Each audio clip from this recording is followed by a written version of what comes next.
Welcome to CSIS Online. The way we bring you events is changing, but we'll still present live analysis and award-winning digital media from our Dracopolis Ideas Lab, all on your time, live or on demand. This is CSIS Online.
Hello and good afternoon, evening or morning, wherever you happen to be.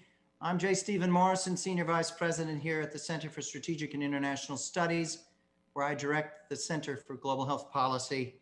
We're delighted and honored to be joined today by Dr. Anthony Fauci, Director of the National Institute of Allergy and Infectious Diseases. He's a member of President Trump's COVID-19 task force, and he agreed to President-elect Biden's request that he serve as chief medical advisor to the incoming Biden administration. There are many congratulations to begin with today, Tony. Congratulations on your new appointment. And thanks for taking time December 2nd to come and speak to the CSIS Commission on Strengthening America's Health Security. And congratulations on this day in which we have the first vaccines being delivered to Americans. It's a historic moment.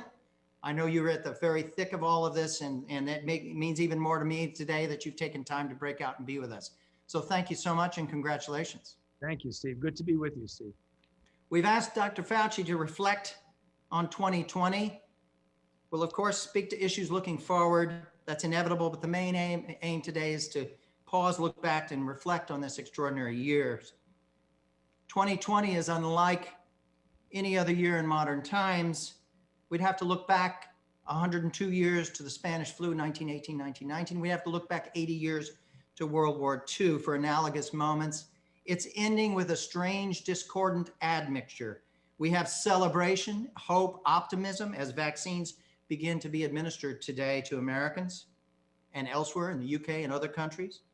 But we also have a moment of fatalism and fatigue as the virus rages to new destructive heights. We've heard from Dr. Fauci, we'll hear more today. Hope is on the way. CDC Director Dr. Robert Redfield last week argued publicly that we're in the midst of the most destructive and dangerous public health catastrophe in modern history. 300,000 dead, 16.3 million cases, over 2,470 deaths per day over the last 7-day average. Saturday, we had 231,000 new cases. The surge is going to continue for the next 60 to 90 days. It's projected by IHME to generate an additional 200,000 plus deaths. Life expectancy among Americans has dropped 1 year in 2020, and it's now COVID-19 is now the leading cause of death. The introduction of vaccines will ultimately contribute to our getting out from underneath this tragedy, but the introduction of vaccines in this next phase will not materially slow or change this crisis surge in the first quarter of 2021 and possibly beyond. We know that this universal spread in communities has forced our hospitals into a hospitalization level at 108,500 beds as of December 12th. That compares with a peak in April of 60,000. So we're at risk of our health systems straining and breaking, and in which we may have to resort to a wartime-like triage medicine in many places. And we know the causes. It's a staff shortages and fatigue. It's staff illness. It's quarantine. It's shortages of beds. It's the surge itself. As we head towards year's end, it's becoming clear that the world has profoundly changed. The crisis dominates, and it's crowded out many things, and we'll hear about those things, those very important things that have had to be put on the shelf at home and abroad for a temporary period. We've witnessed here at home a deterioration of civility and governance. We are today seeing our Electoral College report out the returns in 50 states and the District of Columbia, a very hopeful sign of progress. Bipartisanship, which is central to sustaining U.S. commitments on health security at home and abroad, in Congress and elsewhere, is being put to the test. It's very difficult to find bipartisanship today. We have to hope that we can move beyond partisan antagonism, which is acute right now.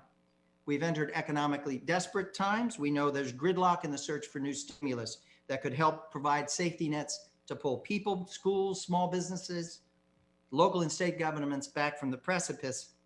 And we've discovered the disturbing fact, which we'll talk more about, that a very sizable portion of America's population simply continues to deny the reality of COVID-19, despite everything that we've just talked about. We've cleaved ourselves into perhaps two separate nations with two separate sets of beliefs and sources, pipelines of information. Mixed in with that is our polluted digital world, a world of disinformation, misinformation, paranoia, and wild conspiracies which has driven down trust and confidence as well.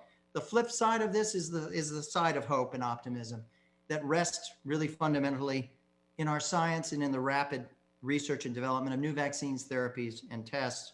Never before we've discovered in just less than 340 days were we able to develop in the midst of a raging pandemic safe vaccines at remarkable levels of efficacy, 95%, at the very same time producing and having vaccines ready to distribute.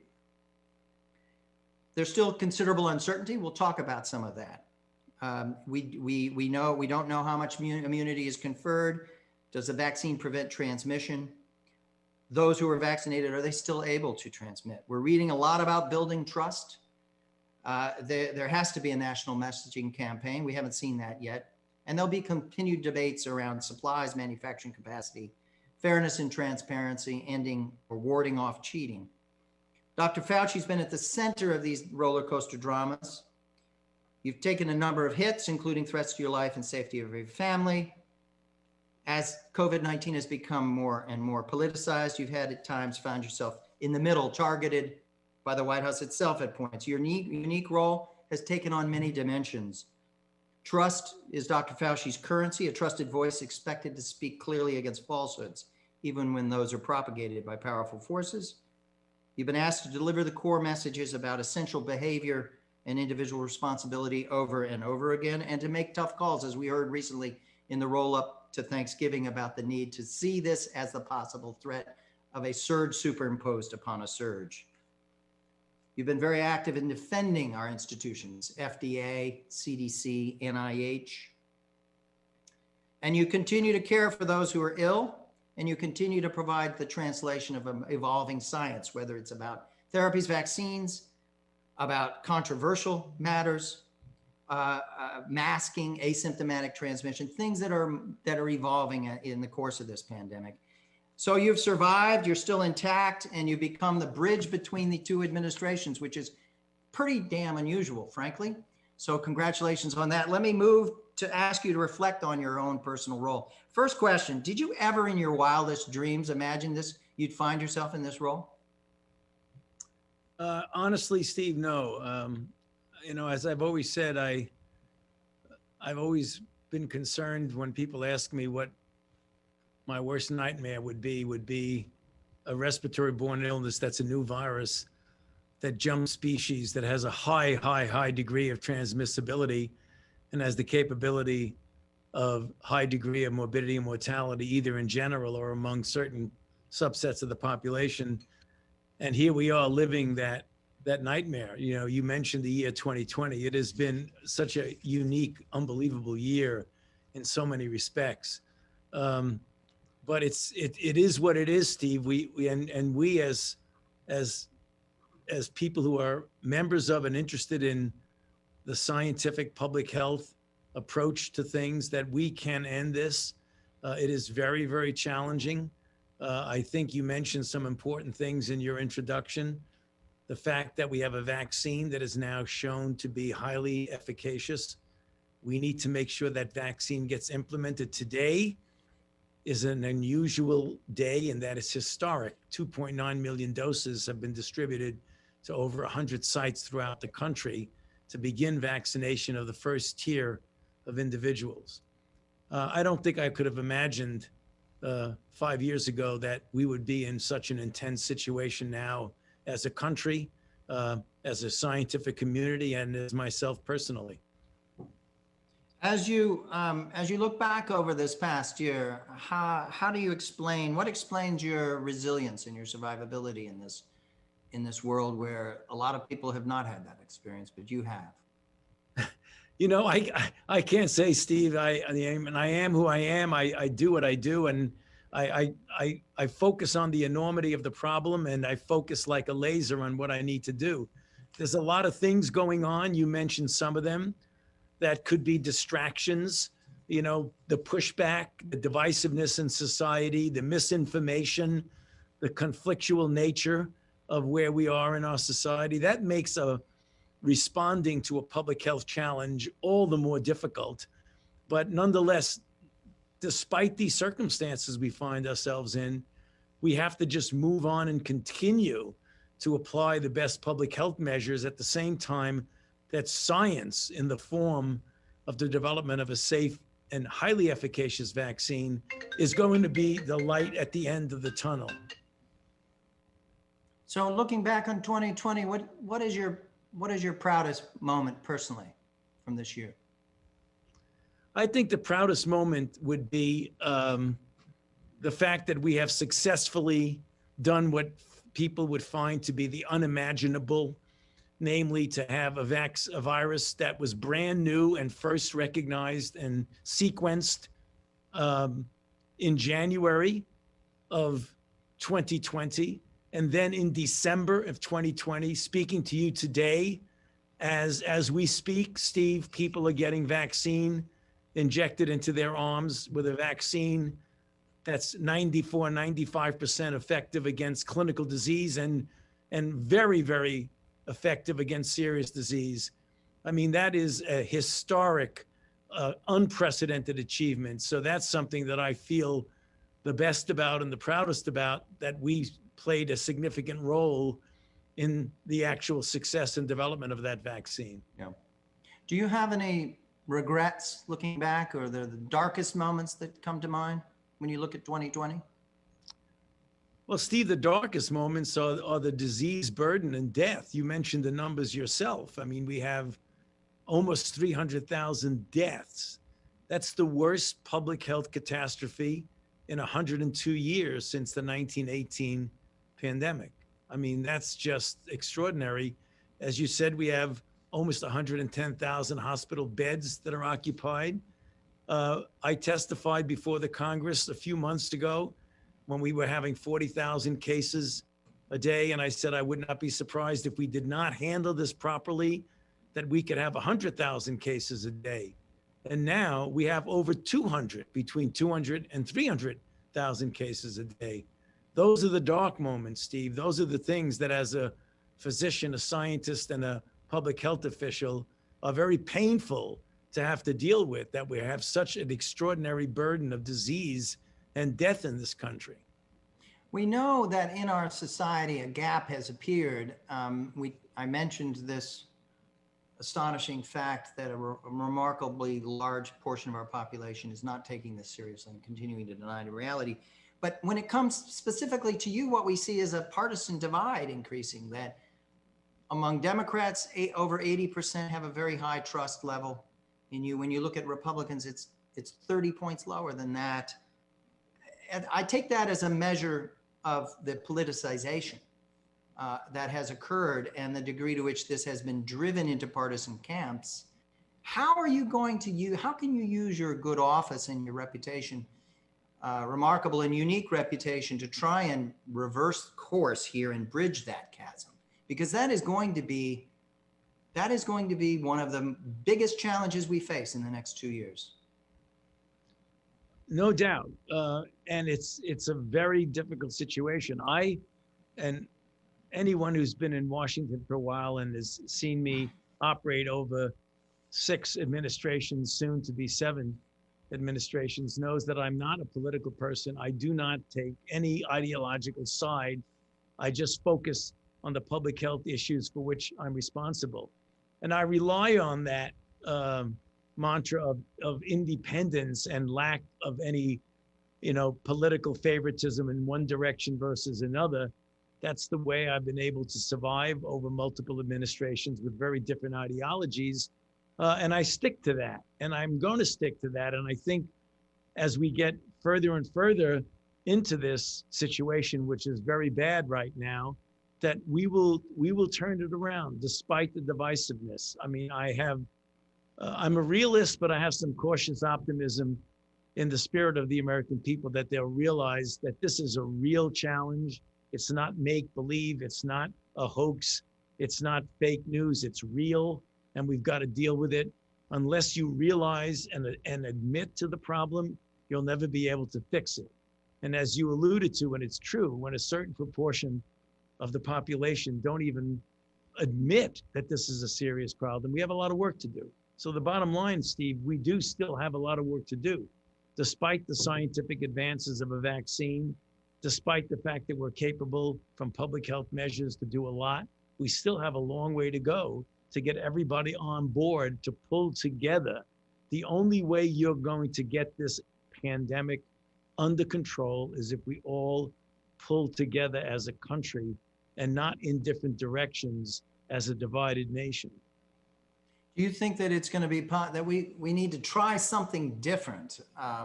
It would seem to me to reach this, to solve this problem and reach this population. And I'm not sure what that is, but it's a shocking revelation. It's one of those things that no one anticipated we'd be sitting here on December 14th talking about this problem 6 months ago or 8 months ago. We were a united nation relatively in the polling data that came forward in early March when the first lockdowns were put in place. I remember Kaiser and Pew both coming back and saying, there's a national consensus. We're shocked at this, but that's gone. How do we get back to that point? Well, we're just going to have to try and keep reaching out to each other and realize that we have to come together. I mean, that sounds idealistic, but it's the only way. We need to just keep trying and trying to get people to appreciate that this is a problem that involves all of us. We can't deny it. It's a problem that is involving the entire nation. I'd like to ask you a question about the transition. I mean, you're the bridge between these two administrations. How's it going? Is the cooperation moving forward between the two teams? You know, it is, Steve. There's more of it than I think the public realizes. There's an increase in cooperation between the Trump administration and the incoming Biden administration. They have what's called agency teams, agency review teams, or ARTs. That's another word for transition team. We've had meetings here at the NIH, virtual meetings like you and I are having over the last couple of weeks that have been very productive.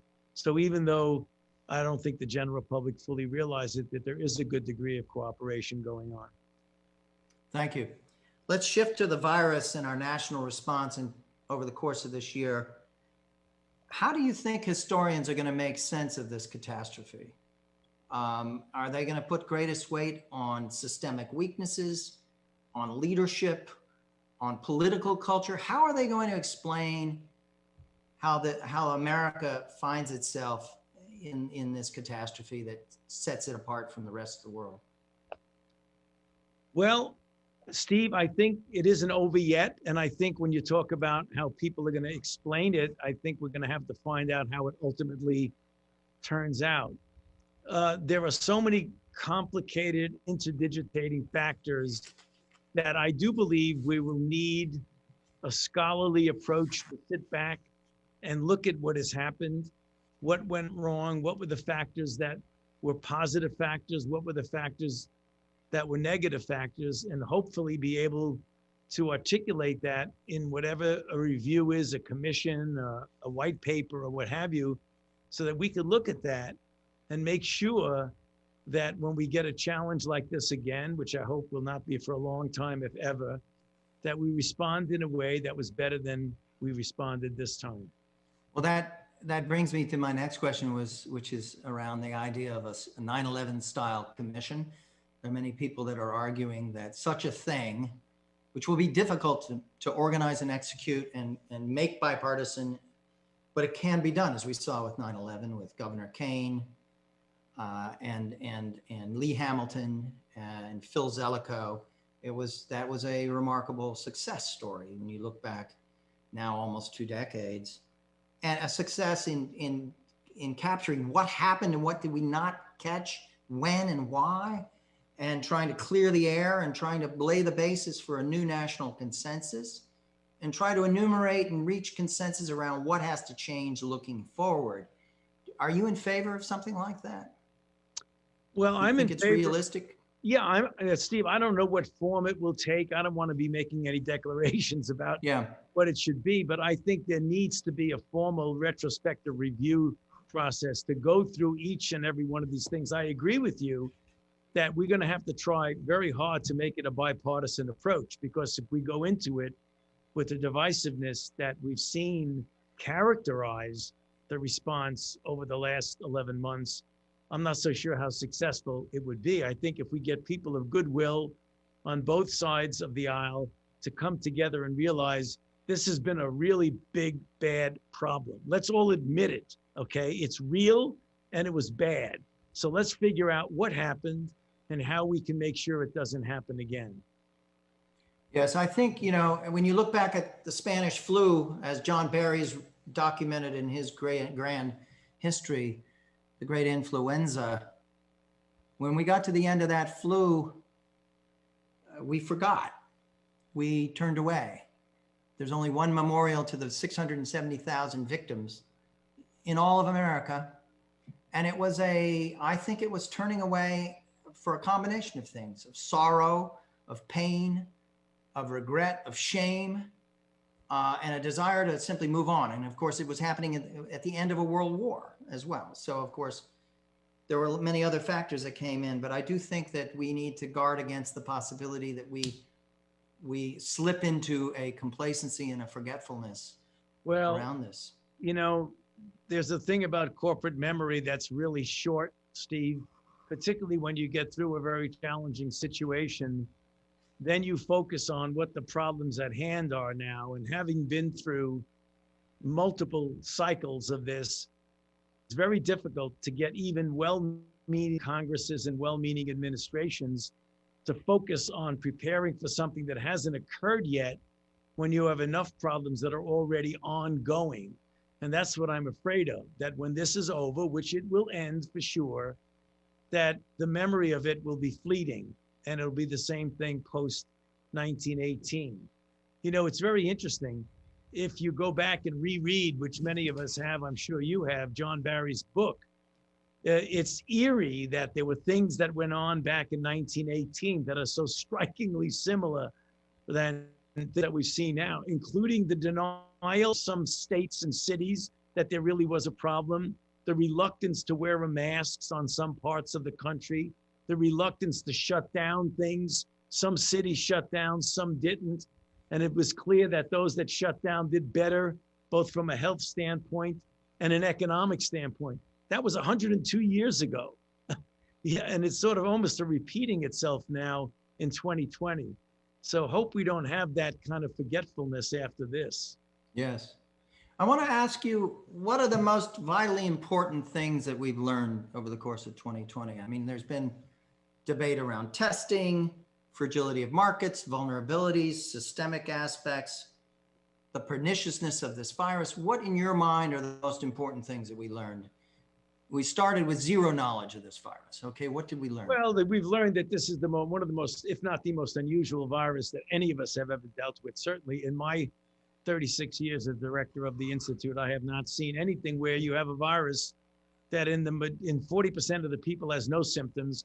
And those who have symptoms, 80% of them have very mild to moderate symptoms that don't require any significant medical intervention. And then you have 20 to 25% of people who are devastated. Test assessed the almost 300,000 deaths. There's something very strange about a virus that in most people barely bothers them, and in others it kills them. We still don't understand why that's the case right now. We need to find that out. We need to find out how a virus can have almost no symptoms in so many people, 30, 40, 45% of the people. That's the first thing. The next thing is the situation that we've learned the importance of science and the investment in science to be able to do something that was unprecedented and in fact unimaginable, to go from a new virus in a January to giving out highly effective vaccines in December. I mean, that is something that if you had told any of us 5 or 10 years ago, we would tell you you were imagining things. There's not a chance in the world that that would happen. So I think this serves as an impetus for us to continue to make major investments in basic and clinical biomedical research, because the exquisite science of platform technology that got us to where we are right now, the structural biological approaches to the conformation of the spike protein, that all came from fundamental basic research that long antedated the appearance of this puzzling new virus.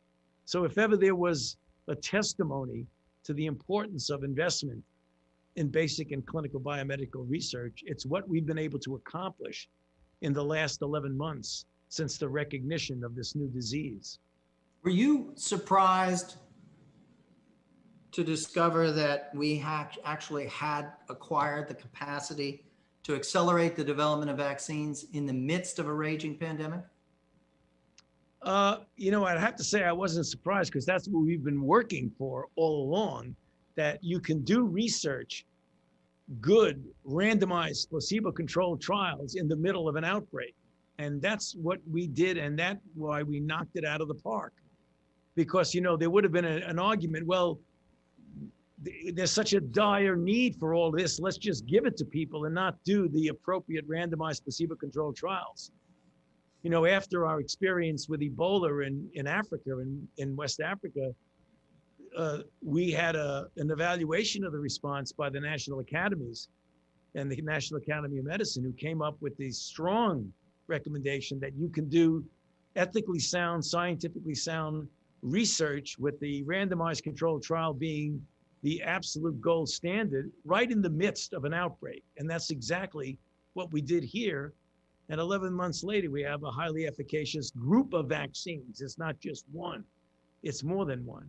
So I'm not surprised at this. I'm gratified. I think Operation Warp Speed, putting hundreds of millions, if not billions of dollars into facilitating the technical aspects of the trial, the clinical trial, the pre-purchasing of hundreds of millions of doses of vaccine, is unprecedented. So it's really quite a success story, I must say, Steve. Can you say a bit more about these models, these platforms for developing vaccines? These evolved over the last 20 years. These were kind of quiet transformations that came to the fore now. I mean, for most people, I don't think that there's the full recognition of we're benefiting from things that evolved over the last 20, perhaps longer years. Sure. In the way. And maybe you can explain a bit about that, because when you try to unpack how did this happen that we could do what we've done, it didn't just happen overnight. It wasn't pure luck. There was some luck, but it was the result of transformations in science. Well, it was. I mean, the classic way, and quite successful, but somewhat cumbersome and absolutely lengthy in time, of getting vaccines was to isolate a particular pathogen, in this case, let's say a virus, then to get that virus to grow in large quantities, either in eggs or in cells or what have you, then to purify it and either inactivate it or attenuate it. That was the classic way of vaccines. And then it became clear that scientific advances in what we call platform technology allowed you to truncate that time frame, which usually was measured in years and years, by using the advances in biomedical research, so that platform technology changed and was able to be highly adaptable, quick, and you didn't even need to get the virus itself. All you needed was a sequence to which you could then pull out whatever gene you wanted that would express the protein that would serve as the immunogen, and put it in whatever your particular vehicle is. That could be an mRNA, that could be a viral vector, could be viral-like particles, that could be nanoparticles.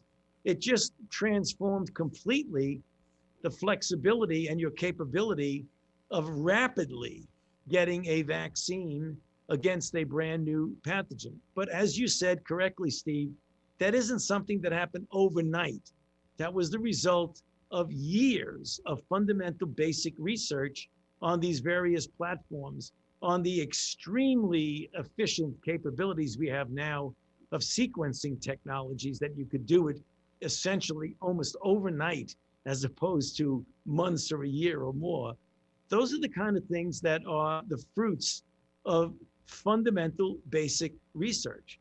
So we're seeing the practicalities of a vaccine, but that didn't just spontaneously happen.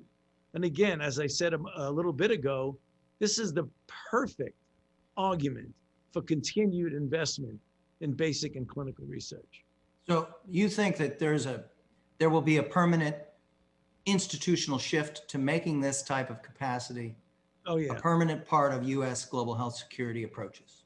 Oh, absolutely. Absolutely. I mean, we tried new things. Some of them were risky. You know, you might recall there was a lot of concern, if not criticism, about trying to go with something like an mRNA, which people said never Right. had an approved product. And now it just sort of ran around the bases, you know, right now. And here we are with a highly efficacious vaccine. And there'll probably be going to be improvements on that technology over the years. This could now be used to go back and see if we could utilize these technologies for pathogens, particularly viruses, for which we have not yet had successful vaccines. So Yes. this is not only good for COVID, it may be good for vaccinology in general. Thank you. There have been important gains in therapies, particularly monoclonal antibodies, but there's been disappointment and there's been controversy around many other therapies, hydroxychloroquine, remdesivir, convalescent plasma. Why haven't we seen more progress in this area, in the area of therapies? And do you think as we look forward, this is going to change and we'll see more progress? You know, I think what we need, and it's going to take a little bit time, we need some potent antivirals that are orally administered, that can be given when a person develops symptoms to prevent them from going on to requiring hospitalizations. And I'm looking forward to the possibility of getting, you know, what we did with HIV, targeted antiviral therapy. You don't need to give it for a lifetime.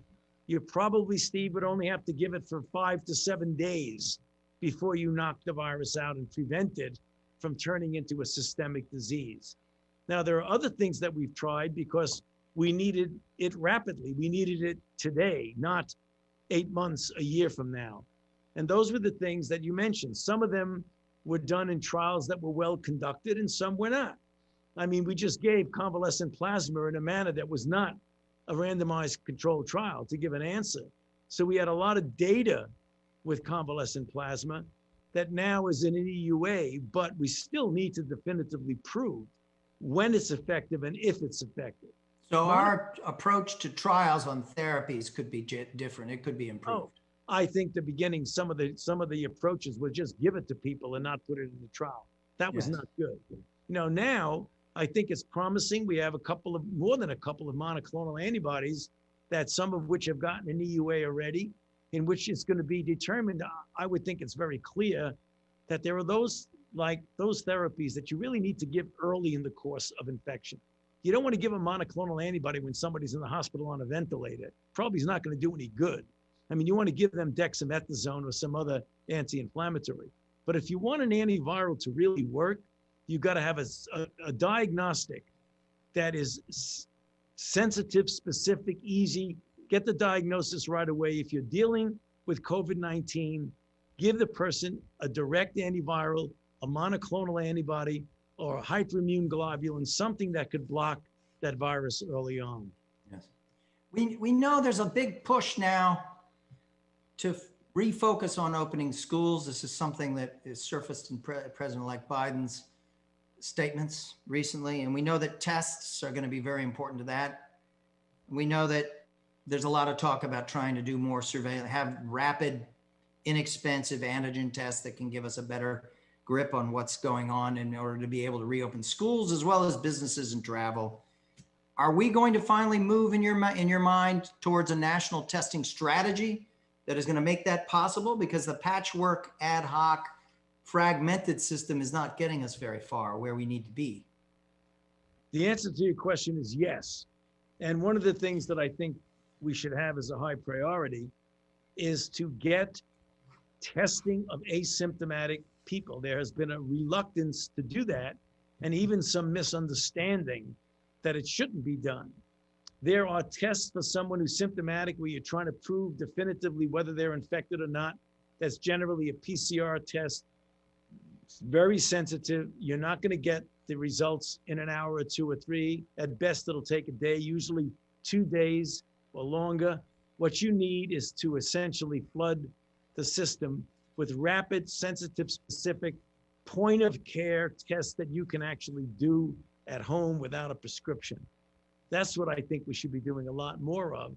And therefore, you could be testing groups of people and then doing surveillance.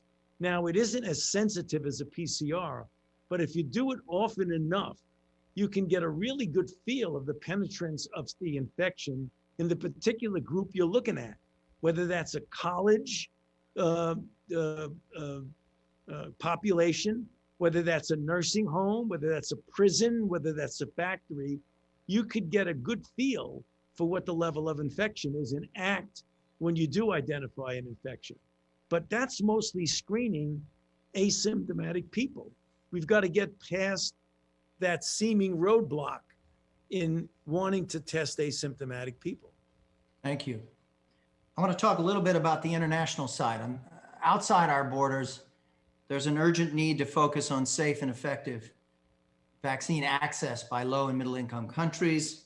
As the rollout proceeds in America and other wealthy and powerful countries, that gap is going to become much more visible between what's possible in the wealthiest and most powerful countries and what may be subject to continued delay and uncertainty in low and middle income countries. There is the ACT accelerator, and within that, the COVAX facility, launched by the Gates and Foundation Wellcome Trust, the EU, WHO, and others back in the spring, which has moved forward. European leaders are eager for US leadership to return to the international stage, where international diplomacy on COVID-19 has been very thin. And so there is this outstanding question: will the US come forward and renew its leadership in the world? And will it come forward to the ACT accelerator with some pledge around cash, around political commitments for summitry to bring people together, and perhaps some percentage of surplus vaccines, which I understand will only be possible once we know how much immunity to those vaccines, how much surplus do we have? Can you say a bit about what the prospects look like for US leadership coming back in this way? Well, Steve, I don't know. I can't. I'd like to give it to you, but I don't know what we're going to do. That's not in my control. You know how I feel about the responsibility of the United States to the developing world, particularly when there are issues which are implementable in the developed world, but not so easy in the developing world. I think the classic example of that is what we as the United States did under the leadership of President George W. Bush with the PEPFAR program, where it became clear when we had drugs that were saving the lives and completely transforming the lives of people who were living with HIV in the United States, that those drugs were not available to people in the developing world, particularly Southern Africa. Yet President Bush established the President's Emergency Plan for AIDS Relief, or PEPFAR, which essentially, according to what he said directly to me and to others, that we have a moral responsibility as a rich nation to make sure that if we have assets and resources that are saving the lives of Americans, that we make sure that those who live in countries that don't have those assets or the resources don't die merely because of where they live. So I do feel that we in the developing world, not only the United States, in the developed world that is, but other countries have a responsibility to make sure that ultimately there's equitable distribution of highly effective and safe vaccines against COVID-19, because this is a global problem.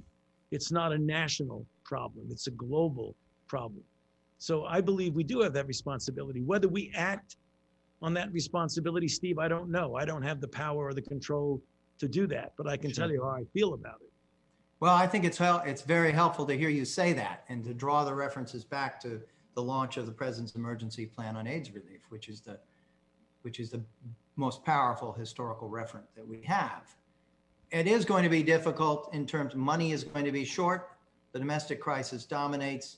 We have to make the case to a frightened and anxious American people that acting outside our borders in multilateral partnerships is going to protect Americans, and it's going to be very cost effective. And I think part of that's going to be demonstrating that we are not only acting as a humane force under ethical principles, but we're also reopening the global economy, and we're also regaining ground with the Europeans that's been handed over to the Chinese and the Russians. Do you have any thoughts on that? No, I think that's absolutely the way to go. I mean, again, it gets back to what I said. This is a global problem and it will be a global solution. What happens in the rest of the world when you're dealing with a pandemic absolutely will ultimately impact us. That's the reason why right now with other diseases like smallpox and polio, globally, we've handled it, eradicating smallpox, eliminating polio for most of the world. That's what we want to do with COVID-19, and we can do it. We can absolutely do it. There's no reason why we can't do that. Thank you. Getting back to the distribution of vaccines now in the United States, we don't know how much immunity they will confer, how long it will last. We don't know whether they will prevent the infection. We don't know if they will block someone who is already carrying the disease but vaccinated, block that person from transmitting to others. These are big uncertainties. How long do you think it's going to take us to reach that point in our science where we have clarity on those points? Because that's going to be terribly important in the effectiveness of the vaccine campaigns, but also it'll tell us if we have massive surpluses we can put towards helping others. I think we will probably know if the vaccine rollout works the way I hope it does, that we get the overwhelming majority of the people vaccinated in this country by the end of the second quarter, and we have that veil of protective immunity. We should know by the end of 2021 as we go into by the end of 2021 as we go into 2022, what the durability is and whether or not we're dealing with something that needs to be reboosted every year. So it'll probably be a year or more from now, we'll know. Yes.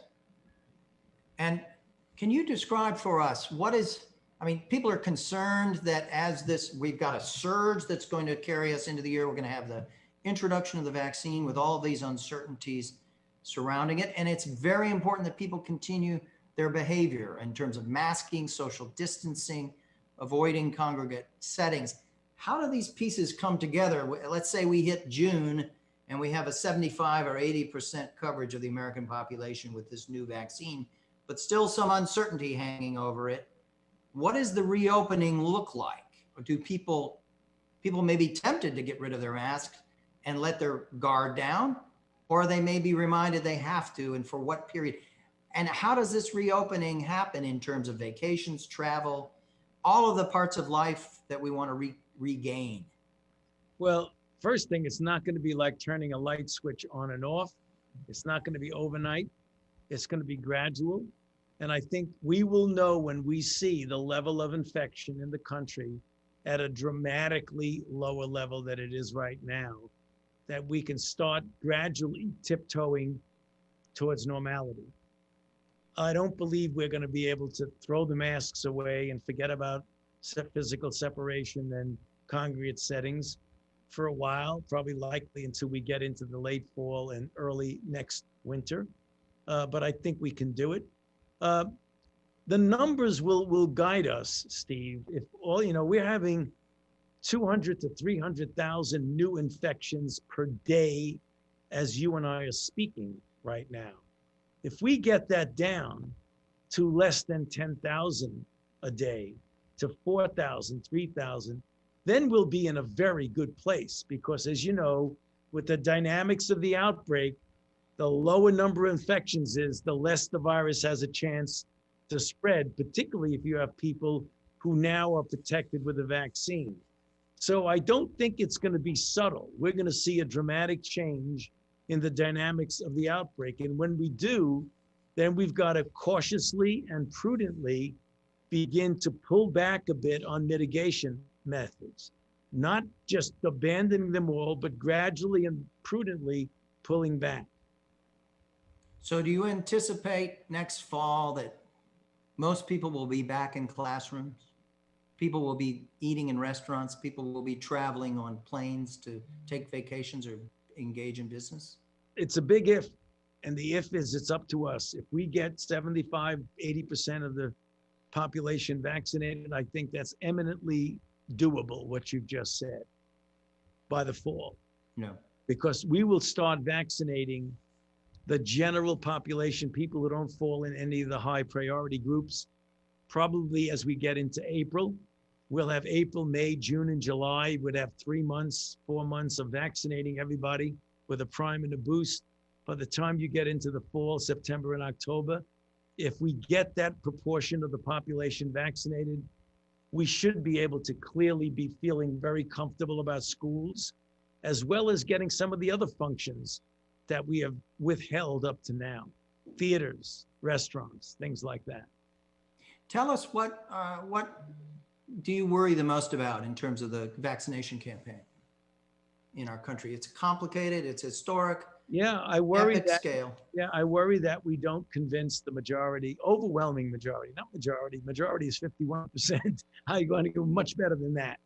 When we get 75, 80, 85% of the people vaccinated, I worry. I'm a realist, but I'm a cautious optimist. I think we can do it, but we have got to be out there explaining to people why it's good for them, their families, and the country to get vaccinated.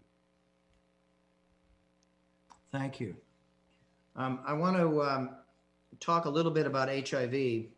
Next June 2021 marks the 40th anniversary of the discovery of HIV/AIDS, something you were quite involved with. You've been at the forefront of the response since the early 80s. And that's another pandemic that requires considerable commitment and investments over many decades. We're not out of the woods yet with HIV. Some are calling it a residual epidemic. We've made huge progress, but it's fragile. There's no vaccine or cure. We know many of the therapies and behavioral things that can change this and control this. But it's still a major enterprise in the world. And now we have layered over it a new pandemic, an extraordinarily fast-moving virus that also is not going to be eradicated from the globe anytime soon, could become a next sort of residual pandemic. First question is, when you look back on this year, how do you estimate the threat and damage that COVID-19 has likely imposed on global HIV efforts? I think it has been damaging, Steve, not only to HIV efforts, but to virtually every aspect of medicine. Screening for breast cancers, screening for colon cancers, the supply chain of drugs for people with HIV, getting people into PrEP, getting people tested. When you shut down most of the globe, all of that suffers.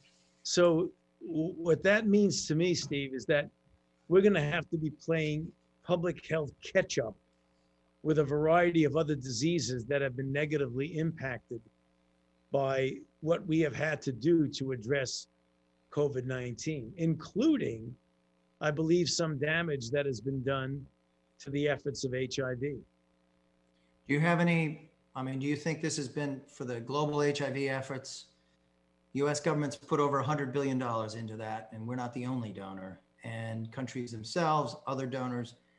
This is a vast enterprise over the last 2 decades. Do you think this has been set back, the damage has been deep and lasting, or do you think it's something where the recovery is possible within a short period of time? I think we can recover in a short period of time, but there's no doubt there's been damage, no doubt, in every field, including HIV. What do you think the future of HIV is going to be, coexisting with this new pandemic? What's the future of HIV? The future of HIV is going to inexorably change the way we understand it, because the world has changed. We're now living in a world of coronavirus pandemics. Yeah, I think that we can, as I said, it depends on how we here in this country, as well as the rest of the world, vaccinate the population. I think we can crush this outbreak, and I don't think it has to be lingering, looking over us like the specter of doom. I don't think we need that. I don't think it will happen, Steve, if we do the right thing. We can get rid of it and then get back to doing what we have been trying to do, is end the HIV pandemic as an epidemiological phenomenon. I don't think we're going to eradicate it, but we had that plan that we started in 2020. It actually started in 2019, but it became operational to end the epidemic in the United States as we know it by 2030. I think we had a setback with that, with COVID, but I don't think that we can abandon that, because I still think we can do it. Thank you. Thank you very much. We're going to close by asking you, first of all, we're going to close by thanking you for being with us today. We're going to close by thanking you for your service to the nation, which is just astonishing. And we're all grateful, all in your debt for that. I want to wish you a happy birthday, which I know is coming up soon.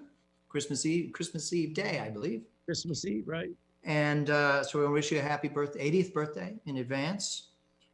Thank you for your service. I want to thank also my staff, my colleagues, Anna McCaffrey, Amith Mandavili, John Montz, and some of your staff, Patricia Conrad and David Awad, have been enormously helpful over the course of the year and for putting this all together. So thank you so much. I wanted to ask you to close with some final thoughts around why we need to remain optimistic in this period. Well, thank you for having me, Steve. I, as usual, always enjoy these conversations with you.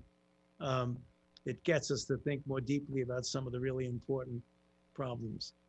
I think we can and we should remain optimistic. Getting back to what I said early on, is that the science of what we do seems to always be the mechanism of getting us out of dire straits. You and I both remember the very early years of HIV. I was taking care, and I still do, but much more then, on a daily basis, scores of patients who were suffering from AIDS. It was the dark years. We didn't know if we were ever going to have any solution. And then, on the basis of science, structured antiviral drug design, understanding the replication cycle of the virus, we developed a series of drugs which have completely transformed HIV from a death sentence to people living essentially a normal life.